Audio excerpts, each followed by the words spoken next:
오늘날 대한민국은 국가 소멸 위기에 처해 있습니다. 지난해까지 우리나라의 평균 합계 출산율은 0.72명이었습니다. 역대 최저를 갈아치웠다고 합니다.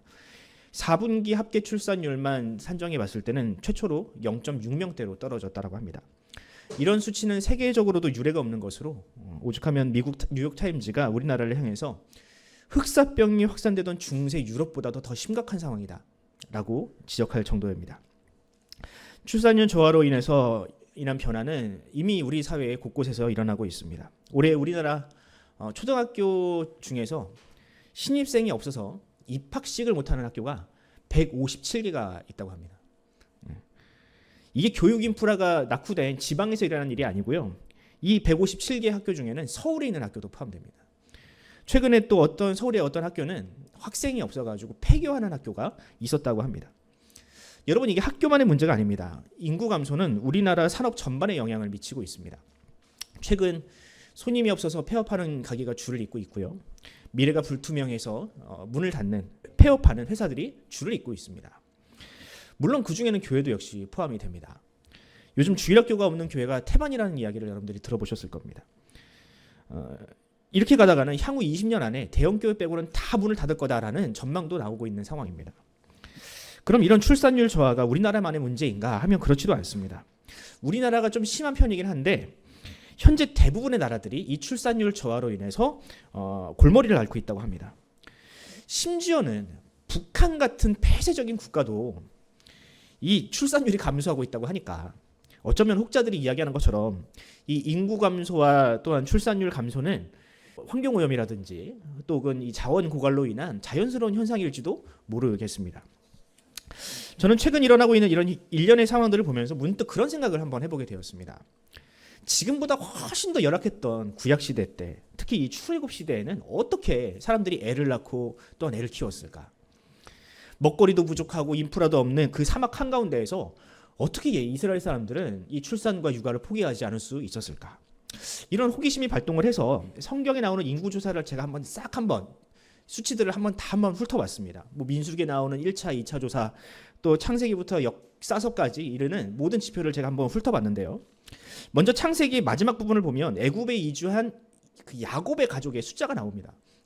한번 창세기 46장 27절을 한번 읽어보겠습니다. 같이 시작.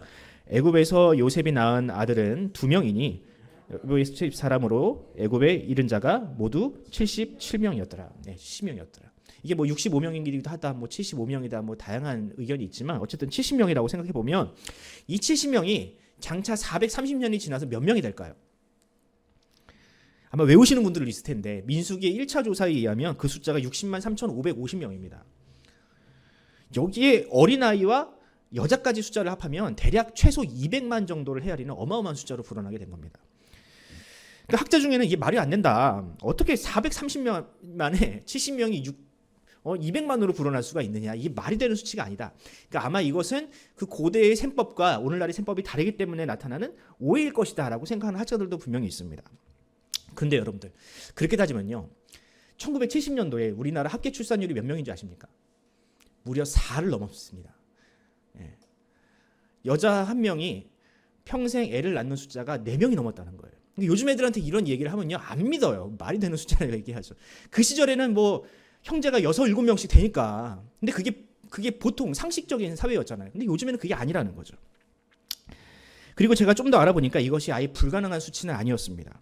통계적으로 따졌을 때 430년 만에 70명이 60만 명이 되려면 이것이 출산율이 꾸준하게 2.3%가 늘어나면 된다고 합니다. 매년 출산율이 2.3%가 늘어나면 그것이 쌓이고 쌓여서 그 정도 수치가 된다 그래요. 그러니까 그 당시 애굽의 풍요로움을 생각하면 이게 결코 불가능한 수치는 아니라는 겁니다. 무엇보다 이 출애굽기에 나오는 애굽왕 바로의 좀 과민 반응이죠. 이 정도 수치가 늘어나니까 남자들을 다 죽이는 어떤 그런 극단적인 그런 정책을 펼 수밖에 없었던 겁니다. 그 다음으로 등장하는 인구조사가 민수기 26장에 등장을 합니다. 이 1차 조사로부터 한 40년이 지나는 시점인데 이때 결과가 60만 1,730명이었습니다. 그러니까 1차 조사보다 한 1,800명 정도, 거의 변동이 없는 숫자나 마찬가지였던 거죠. 물론 이 애굽에서처럼 인구가 폭발적으로 늘어나진 않았지만 앞서 말씀드렸듯이 이 사막 한가운데 광야라는 특성상 인구가 이렇게 유지될 수 있었다는 것 자체로 기적이라 할 수 있습니다. 이제 이후로 공식적인 인구 조사는 다윗의 통치 말년에 진행된 이 사무엘하 24장에 나옵니다. 그 결과를 보면 이 유다 지파를 제외한 나머지 지파들이 한 80만 명, 유다 지파만 한 50만 명 정도 됩니다. 남자 숫자만 합치면 대략적으로 130만 명 정도 되는 거죠. 그러니까 민수기의 조사에 비하면 한 2배 정도가 늘어난 수치인 겁니다. 네. 또 당연히 가족과 어린아이, 여자까지 다 합치면 그 숫자가 대략 한 4배 정도가 상승하는 숫자라고 할 수 있습니다. 이 인구조사를 담당했던 요압이라는 사람이 이 인구조사에 대해서 되게 소극적이었거든요. 그러니까 아마 좀 숫자를 대충 세지 않았겠습니까? 이 숫자를 감안하면, 그 상황을 감안하면 실제로는 이것보다 훨씬 더 많은 숫자가 이 이스라엘에 살았을 것이다. 저는 이런 결과를 보면서 하나님께서 이 아브라함에게 약속하셨던 이 약속을 생각하게 되었습니다. 하나님은 이 자식이 없어서 고민하던 아브라함에게 다음과 같이 말씀을 하시는데요. 창세기 15장 5절 말씀을 제가 읽어드리도록 하겠습니다. 그를 이끌고 밖으로 나가 이르시되 하늘을 우러러 무뼈를 셀 수 있나 보라. 또 그에게 이르시되 내 자손이 이와 같으리라. 결국 하나님은 이 아브라함이라는 한 사람을 통해서 이 어마어마한 수백만 명을 헤아리는 큰 나라를 만드셨습니다. 과연 이것이 어떻게 가능했을까? 어떻게 한 사람을 통해서 그렇게 어마어마한 나라와 민족을 하나님께서 세울 수 있었을까? 제가 결론적으로 말씀드리자면 이것은 대단한 기적이 하나님께서 아브라함 가문에 어마어마한 출산의 은혜를 주셨고 이게 아니라요. 이 일은 하나님의 말씀이 있었기에 가능했던 겁니다. 율법과 계명의 결과물이었던 거죠. 하나님께서 주신 말씀은 사람들의 생각을 바꾸고 건강한 사회를 형성하게 해서 사람들이 마음껏 결혼과 출산을 할 수 있는 그런 공동체를 하나님께서 이 말씀을 통해서 만드셨던 겁니다. 제가 서론이 좀 길었는데 그런 의미에서 오늘 본문을 통해서 하나님께서 주시는 건강한 사회는 과연 어떤 사회이며 건강한 공동체, 건강한 가정을 과연 어떻게 세울 수 있는지 한번 오늘 말씀을 통해서 한번 살펴보도록 하겠습니다. 먼저 오늘 본문을 통해서 우리는 하나님의 말씀은 가정을 세우는 힘이 있다. 건강한 가정을 세우는 힘이 있다라는 사실을 발견하게 됩니다. 본문 5절 말씀을 한번 같이 읽어보도록 하겠습니다. 5절의 앞소절만이에요. 같이 시작. 사람이 새로이 아내를 맞이하였으면 그를 군대로 보내지 말 것이요 아무 직무도 그에게 맡기지 말 것이며. 아멘. 여기 보면 결혼식을 갓 올린 남자에게 주는 혜택이 나옵니다. 어떤 혜택을 주나요? 전쟁이 나도 전쟁에 나가지 않을 수 있는 1년 동안은 그 누구도 이 사람을 전쟁터로 끌어낼 수 없는 특권을 주게 됩니다. 일종의 장기 결혼 휴가라고 보면 되는 겁니다. 제가 장담하는데 우리나라도 이와 비슷한 이 정책을 펼치면 우리나라 출산율이나 결혼율이 엄청나게 뜰 겁니다. 아마 결혼을 하지 않으려는 남자들이 생각을 고쳐먹겠죠. 물론 현실성은 없는 이야기지만 그만큼 이 남자에게 있어서 군복무에 대한 책임, 특히 전쟁에 나가서 목숨을 걸고 싸워야 된다라는 부담감은 상당한 것입니다. 과거에는 지금보다 더 전쟁이 빈번했기 때문에 남자가 제 수명대로 사는 경우가 정말로 희귀했습니다. 성경에 과부라는 단어가 굉장히 많이 나오잖아요. 왜 그러냐면 남자들이 많이 죽어서 그래요. 전쟁터에서. 그런데 결혼을 하면 그 전쟁의 죽음의 공포로부터 1년 동안은 자유로워질 수 있습니다. 그럼 그렇게 1년 동안 전쟁에 나가지 않으면 집에 있으면 어떤 일이 일어날까요? 자연스럽게 생각을 해봅시다. 당연히 자식을 낳겠죠. 당연한 거 아닙니까? 자연스럽게 이세가 생길 겁니다. 1년이면 최소한 1명, 많으면 2명 생길 겁니다. 여러분 요즘이야 신혼인 즐긴답시고 결혼하고 한참 있다가 자식을 낳지만 옛날에는 그렇지 않았잖아요. 제가 저희 부모님 결혼한 지 딱 1년 만에 나왔습니다. 저희 부모님 결혼기념일에 제가 나왔습니다. 요즘 같으면 되게 빨리 나온 거죠. 근데 옛날에는 그게 아니에요. 저희 할머니가 왜 이렇게 애가 안 들어서냐고 엄청 닥달을 하셨다고 합니다. 1년인데 그래봤자 1년인데 구약시대 때는 더 했겠죠. 아무튼 이렇게 하나님은 이 이스라엘 백성들 특히 신혼부부들에게 굉장히 큰 혜택을 주셨습니다. 그리고 이것은 누가 봐도 결혼과 출산을 장려하는 정책이었습니다. 이처럼 결혼과 출산은요 이스라엘이라는 국가에서 매우 중요한 일, 마치 예배만큼 중요한 일이었습니다. 제가 왜 이런 얘기를 하냐면 그 당시 남자가 군대를 가지 않아도 되는 그 조건이 딱 2개밖에 없었습니다. 요즘에야 뭐 평발이다 뭐 여러 가지 군대 뺄 수 있는 게 많은데 그 당시 이스라엘은요 딱 2개밖에 없었어요. 뭐냐면 레위인이거나 결혼을 한 남자이거나. 레위인은 성전을 섬겨야 되기 때문에 다른 모든 책임을 다 면제해 줬습니다. 군대 안 가도 됐어요. 전쟁 나도. 그런데 이 레위인만큼이나 이 이스라엘에서 결혼한 남자는 매우 중요한 일을 하고 있다는 거죠. 예배를 섬기는 일만큼이나 결혼을 해서 가정을 건사하고 자식을 낳는 일은 매우 중요한 일이었다는 겁니다. 그것은 마치 예배와 같은. 이처럼 수천 년 전 이스라엘에도요, 결혼과 출산을 장려하는 정책이 분명히 있었습니다. 그런데 오늘날 우리 사회는, 특히 정치인들은 어떻습니까? 과연 이 나라, 이 정부, 국회의원들이 이 저출산 문제를 해결하려는 의지가 있어 보이십니까? 말로는 뭐 400조를 썼다 뭐 이러는데 그 돈이 실질적으로 집행이 됐느냐라는 거죠. 요즘 뭐 선거를 앞두고 뭐 결혼을 하면 뭐 1억을 준다, 뭐 집을 준다 이런 얘기들을 하는데 이게 선거 때니까 이런 얘기 하는 겁니다. 선거 끝나면 돈이 있어야 하죠, 이것들을. 선거 끝나면 아마 쏙 들어갈 겁니다. 만약 진짜로 의지가 있었다면 진작에 했을 겁니다. 힘이 있고 정책을 실현할 수 있는 능력이 있는데 왜 지금 안 합니까? 지금 안 한다는 것은 의지가 없다는 뜻입니다. 그러나 이제라도 좀 달라져야 합니다. 결혼과 출산을 손해라고 생각하는 이 젊은 세대의 생각을 고쳐먹을 수 있는 좀 파격적이고 획기적인 그런 제도와 혜택을 마련해 주어야 합니다. 이를 위해서 뭐 정부, 기업, 뭐 교회까지도 발벗고 나서야 합니다. 국가는 너무 이 문제를 돈으로 해결하려 하지 말고 이 부부가 이 가족들과 조금 더 시간을 많이 보낼 수 있는 실제적인 법과 제도를 정비를 해야 합니다. 또 기업은 그저 직원들을 고열을 빨아가지고 어떻게든지 부려먹을 생각하지 말고 근로시간 단축이라든지 또 그 육아휴직을 보장하는 어떤 그런 근로자의 권익을 보호해 줄 수 있어야 합니다. 무엇보다 이 여성들의 재취업, 결혼하고 애 낳으면 경력이 완전 단절된다는 이 관습부터, 나쁜 관습부터 깨트려야만 합니다. 교회도 역시 마찬가지입니다. 교회는 옛날의 교회는요, 가정을 조금 희생해서라도 교회를 위해서 헌신하는 것을 신앙이라고 생각을 했던 시절이 있었습니다.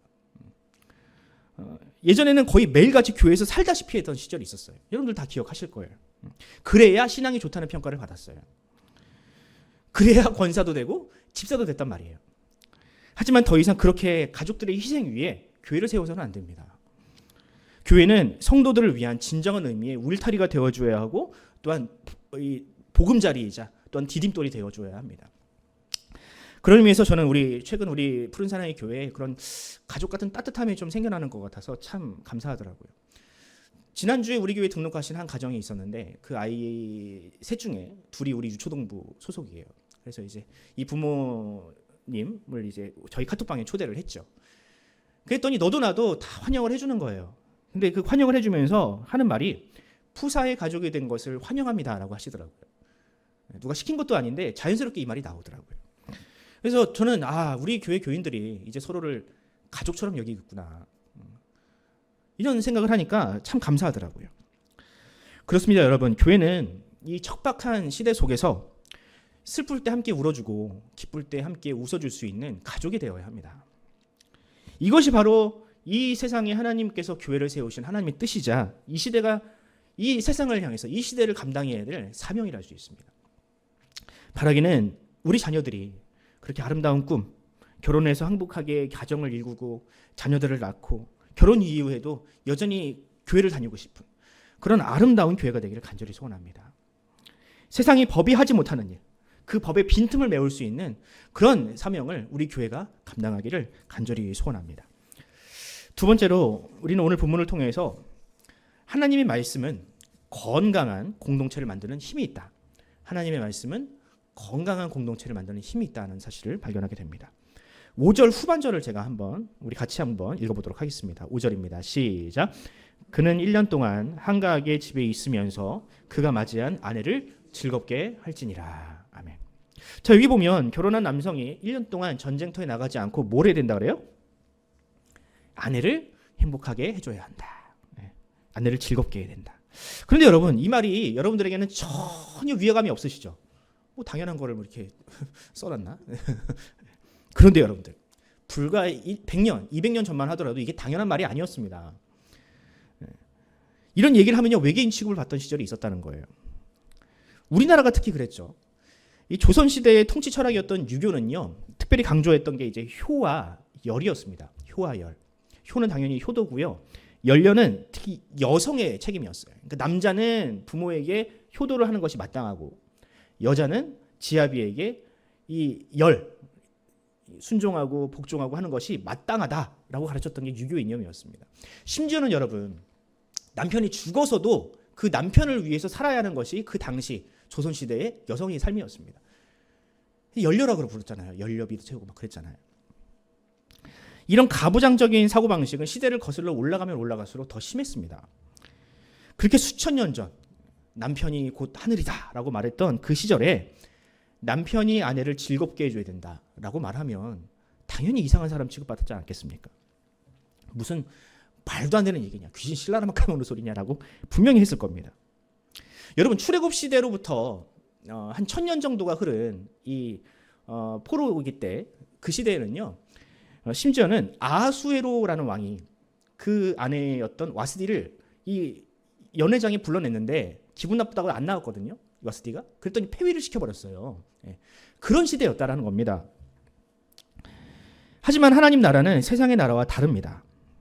하나님의 나라는 강자인 남자가 약자인 여자를 섬겨야 하는 나라였습니다. 세상 모든 나라들이 여성들이 지배를 당하고 착취를 당하고 할 때 하나님의 나라는 전혀 그런 나라가 아니었다라는 겁니다. 그럼 이 법이 과연 실효적으로 집행이 됐을까? 이스라엘 백성들이 이 법을 가지고 정말로 순전하게 여성들을 섬겼을까? 그건 잘 모르겠습니다. 근데 분명한 것은 이런 법이 있고 없고의 차이는 굉장히 크다는 겁니다. 이런 법이 있음으로 인해서 아무래도 조금은 남성들이 여성을 대할 때 조금은 조심하지 않겠습니까? 그렇게 1년을 서로 섬기고 조심하다 보면 자연스럽게 그 1년이 10년이 되고 습관이 되어서 그 가정이 평안하지 않았겠습니까? 여러분 왜 그런 말을 하잖아요. 결혼은 초반이 중요하다. 다 웃으시는 거 보니까 다 공감하시는 것 같은데, 신혼 때 어떻게 하느냐에 따라서 그 결혼이 결정되지 않습니까, 여러분? 제가 그 일에 산 증인입니다. 저도요, 결혼 전에는요, 애정 표현 이런 거 전혀 못하는 사람이었습니다. 저희 부모님이 그렇게 안 살으셨거든요. 뭐 사랑한다, 뭐 이런 얘기 입이 막 남사스러워가지고 못했어요. 근데 제가 신혼 때 조금 의식적으로 그렇게 해보려고 굉장히 노력을 많이 했거든요. 내가 우리 부모님처럼 살지 말아야지 하면서. 그래서 의식적으로 사랑한다, 막 이런 식으로 수고한다, 고맙다 이런 얘기를 되게 많이 했어요. 근데 어느 순간 그게 그냥 본심이 되더라고요. 그게 자연스럽게 나오게 되고 그것이 제 습관이 되더라고요. 그래서 이제는 제가 가족들에게, 제 딸들에게도 사랑한다, 감사해, 뭐 축복한다 이런 얘기를 하는 게 전혀 어색하지 않습니다. 좀 과해서 문제죠. 네. 하나님은요, 그런 긍정적인 효과를 기대하셨던 겁니다. 1년 동안 남편이 아내를 위해서 기쁨으로 헌신하는, 그렇게 가족들이 서로 사랑할 수 있는 시간을 마련해 주어서 그 사랑과 헌신이 습관이 되게 하셨던 겁니다. 이런 습관이 과연 가정 안에만 머물까요, 과연? 아니요, 가정에서 시작된 이 사랑은 필연적으로 바깥으로 흘러나가게 되어 있습니다. 강자가 약자를 배려하고 약자의 행복을 위해서 희생하는 이런 습관은, 이 하나님의 뜻은 반드시 그 사회로 흘러나갈 수밖에 없다라는 겁니다. 만약 이스라엘 백성들이 이 작은 명령에 순종을 했다면 그 나라는 반드시 야국강식이 아니라 모두가 행복한 사회, 모두가 꿈꾸는 이상적인 사회로 분명히 세워졌을 겁니다. 여러분, 이것이야말로 바로 율법의 목적입니다. 율법이라고 하니까 하나님께서 막 사람들을 올가매시고 막 법으로 막 통제하고 이런 걸로 생각하는데요, 그렇지가 않다는 거예요. 율법은요, 건강한 가정, 건강한 사회를 만드는 것이 바로 그 목적이었습니다. 우리에게 익숙한 표현대로 얘기하자면 어린아이들이 사자굴에 손을 집어넣어도 아무렇지도 않은 그런 사회를 하나님께서는 꿈꾸셨다라는 거예요. 하지만 사람의 죄성은 이런 하나님의 꿈을 무참히 짓밟았습니다. 일단 지도자들부터 문제였어요. 지도자들부터. 그나마 하나님의 마음에 합한 왕이라고 불렸던 다윗은 자신보다 약자였던 그 신하의 아내를 성적으로 착취했습니다. 그 자식 암논이라는 놈은 배다른 누이를 강간해 놓고도 나몰라라 했던 놈이 바로 그 가정이 바로 다윗의 가정이었습니다. 이처럼 사회 지도층부터 이런 하나님의 말씀을 업신여기고 무시하니 어찌 일반 백성들이 그 법에 순종할 수가 있겠습니까? 이처럼 아무런 이 희망이 없는 이 세상, 아무리 올바른 법이 세워져도 그것을 순종할 수 없는 이 죄인들이 사는 이 세상을 위해서 하나님은 이 땅 가운데 그 아들을 보내신 겁니다. 희망 없는 이 땅에 진정한 남편으로 오신 예수님께서 하나님의 말씀을 성취하셨습니다. 신부된 교회와 성도들을 위해서 자신의 목숨을 내놓으셨습니다. 이사야서의 말씀을 빌리면 그분이 받은 징계로 말미암아 우리가 평화를 누리고 그분이 맞으신 채찍으로 말미암아 우리가 나음을 얻게 된 것입니다. 이처럼 예수님은 율법에는 분명히 명시가 되어 있지만 우리가 절대로 완수하지 못한 그 법을 완수하시기 위하여 이 땅 가운데 오셨고 이 땅에서 십자가를 지심으로 가장의 책임, 남편의 책임, 또한 율법의 요구를 모두 다 완성하셨던 겁니다. 이제 예수 그리스도를 믿음으로 구원받은 성도는 예수님께서 완성하신 그 율법을 우리가 온전히 짊어져야만 합니다. 에베소서 말씀처럼 그리스도께서 교회를 사랑하신 것처럼 남편은 아내를 사랑해야 되고 아내는 그리스도에게 하듯이 남편에게 순종하는 것이 마땅한 일이 되었습니다. 그렇게 가정에서부터 하나님의 말씀이 회복되어서 이 세상에 있는 무너져버린 질서들이 회복될 때 그때서야 비로소 하나님 나라가 이 땅 가운데 임하는 것입니다. 여러분, 이것은 남편만 잘한다고, 성경에 써있는데 왜 이렇게 안 하냐고 남편만 닥달한다고 되는 일이 아닙니다. 남편도 잘해야 되고 아내도 잘해야 되고 우리 모두가 다 잘해야 하는 일입니다. 우리 모두가 다 하나님의 말씀에 순종하고 복종해야 이것이 가능합니다. 바라기는 우리 가정이 이런 질서, 하나님의 질서가 회복되는 아름다운 가정이 되기를 간절히 소원합니다. 부부가 세상에 둘도 없는 원수가 되어서 서로를 으르렁거리고 싸우는 치고박는 그런 지옥과 같은 생지옥 같은 가정이 안 되기를 간절히 소원합니다. 더 이상 그런 생지옥이 TV에 나오지 않았으면 좋겠어요. 이 TV가 제일 문제거든요. 결혼하면 행복한 모습을 보여줘야 되는데 TV는 다 싸우고 애가 문제가 있고 저 같아도 결혼 안 합니다. 네. 하지만 교회를 통해서 결혼이 얼마나 행복한 일이고 복된 일이고 서로를 사랑하고 희생하는 가치가 얼마나 중요한지를 우리 교회가 보여준다면, 그리스도인들이 보여준다면 우리 젊은이들의 생각이 바뀌지 않겠습니까? 결혼을 주저하고 포기하는 청년들이 행복한 결혼을 꿈꿀 수 있지 않을까요? 바라기는 그런 건강한 가정, 건강한 사회를 우리 교회가 앞장서서 선도하기를 간절히 소원합니다. 마지막으로 우리는 오늘 본문을 통해서 하나님의 말씀에는 모두를 살리는 힘이 있다라는 사실을 발견하게 됩니다. 앞서 이야기한 이 하나님 나라의 원리, 선생이 제자를 섬기고 주인이 종을 섬기고 각자가 약자를 섬기는 이 공식은 단지 가정 안에만 머무르는 법칙이 아니었습니다. 그 법은 가정을 넘어 사회로 확산되어야 했습니다. 6절을 보면 그런 하나님의 뜻이 잘 녹아 있는데요. 한번 6절을 한 목소리로 한번 읽어보도록 하겠습니다. 시작. 이는 그 생명을 전당 잡음이니라. 아멘. 여기 보면 이 빛을 변제할 수 있는 능력이 없어서 궁지에 몰린 사람이 등장을 합니다. 그런데 하나님은 그렇게 빚진 사람, 그 빚진 사람의 맷돌까지는 건들지 말아라 라고 하십니다. 맷돌이니까 당연히 밥솥이나 이런 거겠죠. 밥을 해먹어야 될 때 필요한 것들. 이게 요즘 말로 하면 이런 거예요, 여러분들. 그 사람의 월급을 차압하지 말아라. 가족들을 위협하는 불법적인 추심을 하지 말아라는 뜻입니다. 구약 성경에는 이와 비슷한 취지의 말씀들이 많이 기록되어 있는데요. 한 가지만 더 봅시다. 출애굽기 22장 26절로 27절을 한번 한 목소리로 읽어보겠습니다. 시작. 내가 만일 이웃의 옷을 전당 잡거든 해가 지기 전에 그에게 돌려보내라. 그것이 유일한 옷이라. 그것이 그의 알몸을 가려 것인즉 그가 무엇을 입고 자겠느냐. 그가 내게 부르짖으면 내가 들으리니 나는 자비로운 자이니라. 아멘. 이처럼 하나님은 이스라엘이 그저 경제적인 이익만을 쫓는 그런 삭막한 사회, 경쟁 사회가 되기를 바라지 않으셨습니다. 설사 내가 정당하게 취할 수 있는 권리와 이익이라 할지라도 강자가 약자를 위해서라면 그 정당한 이익조차도 포기할 줄 알아야 된다라고 이야기를 하셨다는 거예요. 대기업은 골목 상권에 침범하지 말고 대형 교회가 골목 구석구석에 버스를 들이밀면서 성도를 그렇게 끌어모으지 말라는 뜻입니다. 이건. 그렇게 거룩한 포기를 할 수 있을 때 결국에는 그것이 나중에 돌아오게 될 것이다. 더 큰 이익으로 돌아오게 될 것이다. 그 빈틈을 내가 메꿔주겠다라는 뜻이 바로 이 하나님의 뜻에 담겨 있는 겁니다. 만약 이런 믿음이 사회 저변에 깔려 있는 사회라면, 공동체라면 그 공동체가 과연 어떻게 될까요? 실패로 인해서 삶이 어려워진 사람들에게 재기의 기회를 줄 수 있는 사회라면, 법적으로나 정서적으로나 이 약자들이 내가 보호를 받고 있다라고 인식하는 사회라면 그 사회가 과연 어떻게 되겠습니까? 과연 극단적인 마음을 품고 삶을 포기하는 사람들이 그 사회에 나올 수 있겠습니까? 인생에 꼬일까봐 젊은이들이 결혼과 출산을 이렇게 뒤로 미루는, 포기하는 그런 일들이 과연 벌어지겠습니까? 하지만 우리 사회는 그야말로 이 말씀과는 정반대로 가고 있습니다. 자영업자들과 일반 서민들은 열심히 살아보려고 무언가를 시도하다가 실패해서 빚더미에 앉아 신음하고 있습니다. 물론 어떤 사람들은 그 중에는 지나친 욕심으로 인해서 그런 실패한 사람들도 있겠지만, 대부분의 경우에는 좀 더 나은 삶을 추구하다가 이 투기꾼들이라든지 뭐 사회적인 부조리로 인해서 실패한 사람들이 훨씬 더 많습니다. 문제는 우리나라가 이런 사람들이 재기할 수 있는 구조가 아니라는 거예요. 사기를 당하면, 피해를 입으면 그것은 그저 그 개인의 문제로 치부해버립니다. 법적으로나 어떤 사회적으로나 보호해줄 수 있는 장치들이 없어요.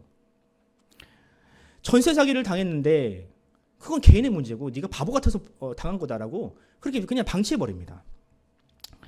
그렇게 이 나라는 불법 추심, 보이스피싱, 부동산 사기꾼들과 같은 이런 범죄자들만 떵떵거리는 그런 불행한 나라가 되어버렸습니다.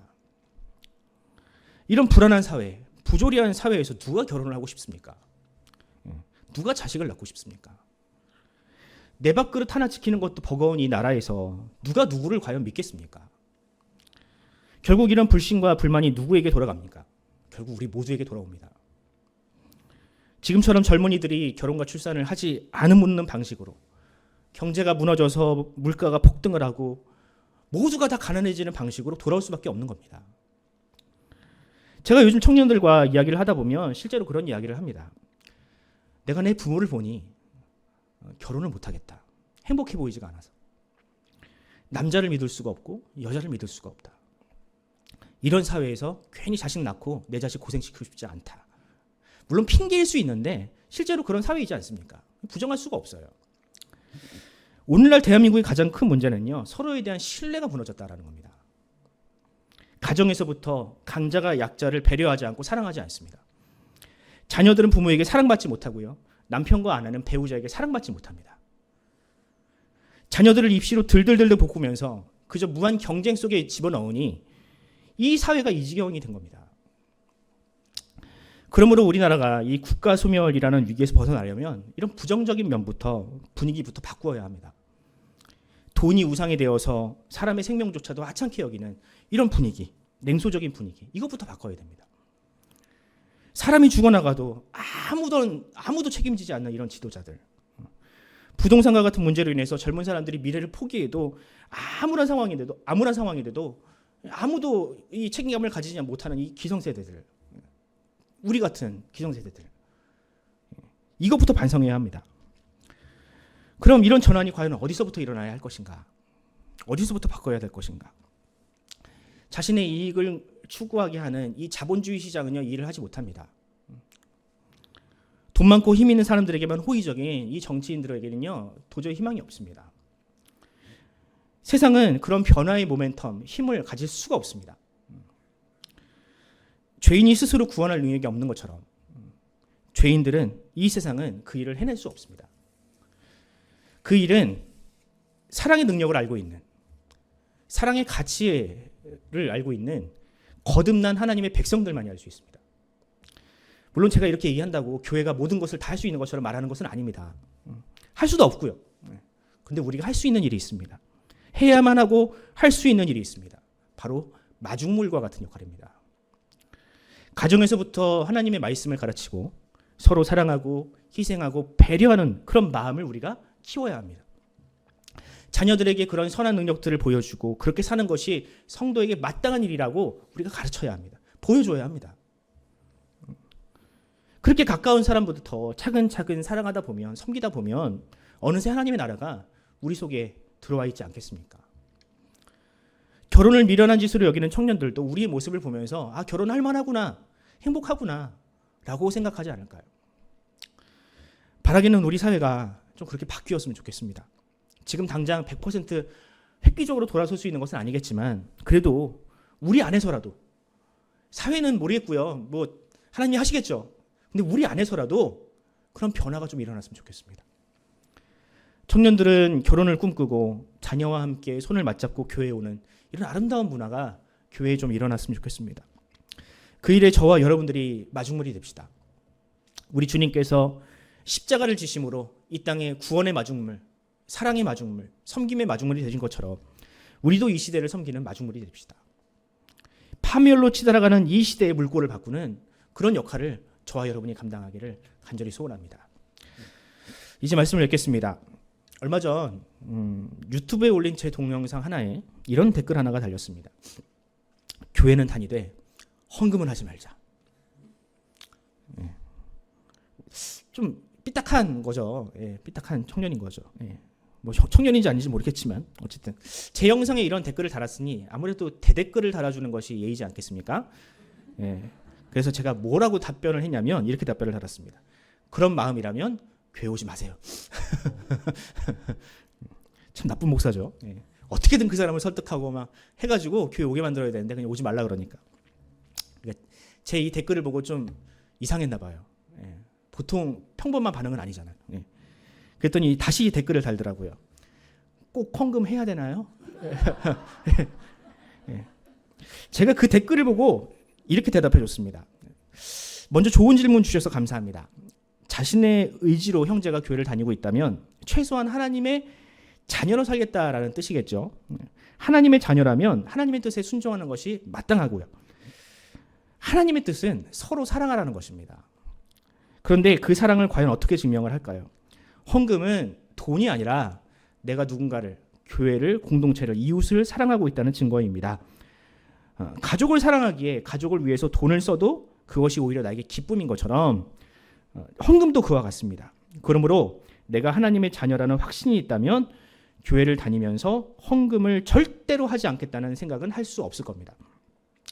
헌금은 남을 위해 하는 것이 아니라 나를 위해 하는 겁니다. 헌금하는 것이 기쁨이 되지 않는다면 안 하셔도 됩니다. 대신에 하나님께 기도하십시오. 교회와 이웃을 사랑하는 마음을 달라고. 야, 제가 쓰고도 너무 잘 쓴 것 같아. 근데 그 형제가 과연 제 말을 이해했을까? 언젠가는 이해할 날이 왔으면 좋겠습니다. 사랑하는 성도 여러분, 지금 이 시대에 필요한 건요, 돈이 아닙니다. 돈은 차고도 넘칩니다. 너무 많아서 문제입니다. 이 시대에 필요한 것은 새로운 법이 아닙니다. 법도 너무 많습니다.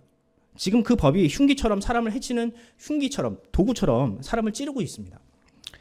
여러분, 이 시대에 필요한 것은요, 하나님의 말씀, 특별히 하나님의 말씀 속에 담긴 사랑입니다.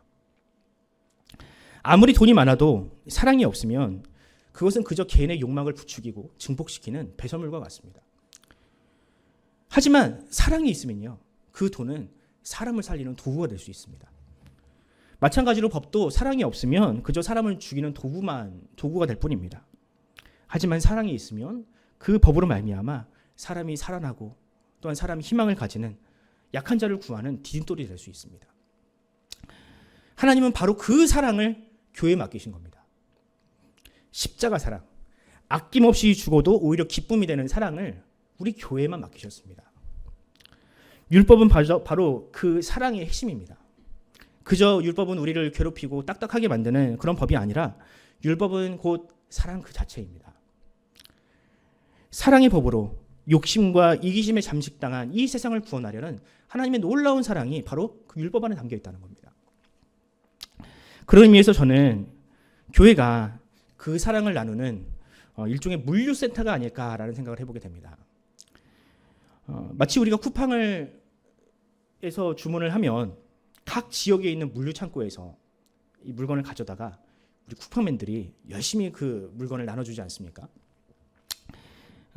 마치 교회도 그렇게 사랑을 이렇게 쌓아놓고 이 성도들로 하여금 쿠팡맨이 되어서 이 세상에게 그 사랑을 나누어주는 그런 시스템이 아닐까라는 생각을 해보게 되더라고요.